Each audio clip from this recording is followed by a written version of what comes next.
Di lapangan gudang material angkutan Bekang Dam 2 Sriwijaya yang berada di Jalan Pangeran Antasari, Kelurahan 13 Ilir, Kecamatan Ilir Timur 1 Palembang, Pangdam 2 Sriwijaya Maijen TNI Agus Suhardi memimpin pendistribusian bantuan sosial atau bansos untuk masyarakat yang terdampak COVID-19. Bansos yang diberikan berupa beras dan paket kebutuhan pokok lain untuk warga. Hal ini merupakan kelanjutan dari pendistribusian bansos ke masyarakat yang dilakukan TNI dan Polri. Pangdam 2 Sriwijaya mengajak warga di Sumsel mendukung program pemerintah dalam mengantisipasi pandemi dengan tetap patuh protokol kesehatan. Selain bansos, TNI dan Polri di Sumsel juga tetap mempercepat cakupan vaksinasi warga dengan terus mendistribusikan vaksin ke sejumlah daerah sasaran, namun saat ini sedang menunggu pasokan.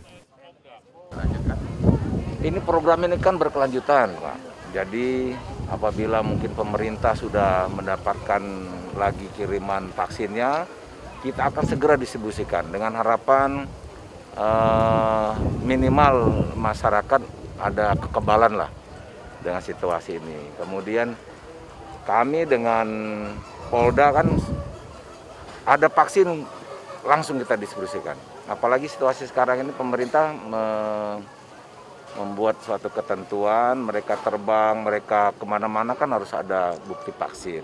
Nah mudah-mudahan ada strategi ini, jadi membuat opini untuk divaksin itu akan lebih tinggi.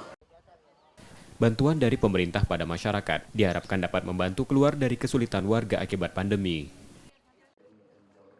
Tim Liputan Kompas TV, Palembang, Sumatera Selatan.